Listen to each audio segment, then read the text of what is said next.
So some people may have heard of this movie. It's a silent movie. It's a 1927 movie. I don't know if they've updated it. Maybe they have. But I watched the 2 hour silent movie, believe it or not. Where they're talking, but it was back in the day, because it was 1927. They didn't have that technology. But they would, put words in it in certain time frames or certain frames of the movie, so you knew what was going on. It was actually pretty good. It kept my attention for the most part. But it's interesting because it's like, really in this, it's a futuristic, because again, the futuristic is this is 1927, so it's really today. Yeah. So Metropolis is a machine city. And the cogs in the wheel are the human beings that are slaves in it. And the big tower that holds the man that runs the city, a corporate, and his tower is called the Tower of Babel. So this is why I've said stuff I do about the science, because if you look at some of the things throughout the years or look into it, what you will find is that because we've been told science are the experts, again, that's the mind manipulation, but there's no boundaries with them. I've said this before. That's part of the problem, is there should be a line of when not to do stuff, okay? But when you have corporate and science and our government just giving these universities hand over fist money to do this sick research that they've been doing, then this is why, again, the Bible is true. And it's really short. I just want to read this before I get on about this movie, is the story of the Tower of Babel in the Bible. Now the whole earth had one language and the same words, and as people migrated from the east, they found a plain in the land and settled there. And they said to one another, "Come, let us make bricks and burn them thoroughly." And they had brick for stone and bitumen for mortar. They said, "Come, let us build ourselves a city and a tower with its top in the heavens, and let us make a name for ourselves, lest we be dispersed over the face of the whole earth." And the Lord came down to see the city and the tower which the children of man had built. And the Lord said, "Behold, they are one people." Yeah, see, God doesn't want collectivism. They are one people, and they have all one language, and this is only the beginning of what they will do. And nothing that they propose to do will now be impossible for them, because they will not know what boundaries are. That's the world we're living in. Yeah, so if you think there's not a God, think again. So this was why God changed everybody's language and dispersed them through the land, so that they would stop their activities. Yeah, stop their activities, because God knows that when man, especially getting too collective, will come on the ideas of we will have, man can bring global peace, sure. I mean, maybe peace in some ways, but not some utopia, okay? But this is how out of control man gets, especially corporate man, really. Especially in science, education, you see it in government.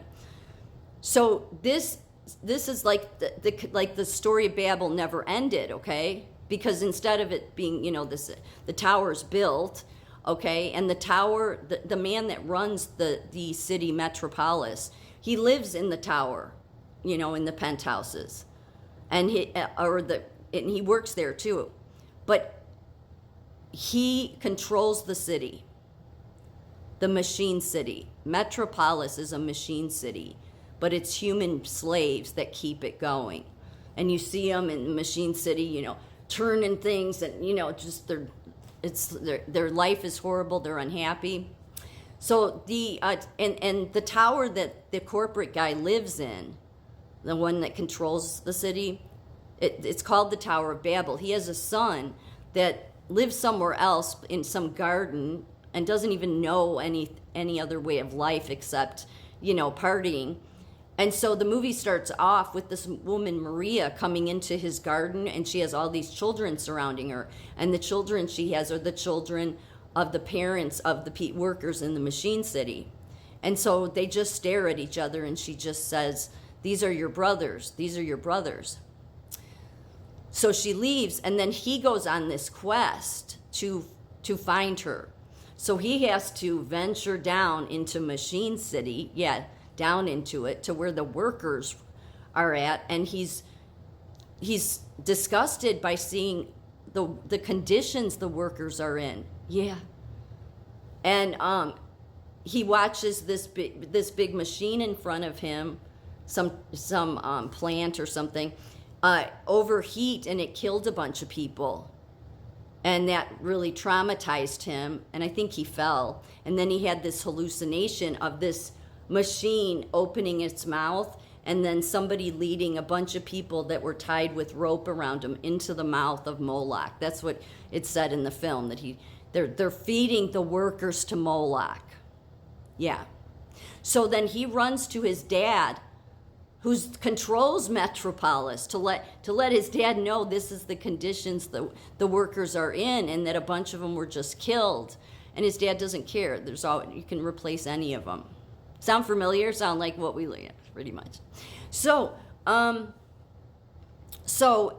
he wants to still find this woman, but he's bothered by this. The son is. The dad, he just is about money. He's just about money and having his slaves. So the son trades places with somebody else that's a worker, and who he trades places with is the guy that changes the clock. So at the end of the day, when the workers switch shifts and they're all just like down and they're all wearing the same thing and they look miserable, they head down into the catacombs where they live. But before they get to the catacombs, they stop and see Maria. Maria is this inspirational figure. She was at the beginning that told the guy that switched places with one of the workers that these are your brothers. So the workers get inspiration from her, and she always says, "The mediator, just wait. The mediator will come," because she says there needs to be a mediator between heads and hands. So the person that runs Metropolis sees her as a threat because they find inspiration in her. And of course, just like our world today, nobody at a corporate level wants you to actually be happy. They like to talk about it, but look at what they do, and it's obvious. So of course, just like back in 1927, somehow they knew this. He goes to a scientist. Yes, because he wants to, what can we do about this woman? Because she may get my people to turn against me. And not that they support him, they're just trapped in the slave system. So he goes to science, and the scientist tells him, "Well, I've been working on this robot." And I'm almost ready to, it can become a human and nobody will know the difference. And so this guy says, "Okay, let's make the robot into Maria." So they have to kidnap Maria, which they do, and then keep her hidden, and then the robot becomes Maria. And then Maria still goes to the workers, still think that that's really who she is, but she ends up enticing them and encourages them to death to the machine city, death to the machine city. So they all go along with it.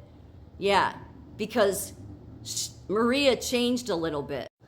Maria became like this. So the men they started killing each other because trying to get to her, and not the same inspirational Maria, it's the robot. So she gets them to destroy the machine city. And so they burn it down, they shut it all down, and then there's a flood. And so basically the way the movie ends is there's a point to it. The mediator between head and hands must be the heart. And what are we missing today? Care, the heart, We have a lot of heads and hands, but a lack of heart.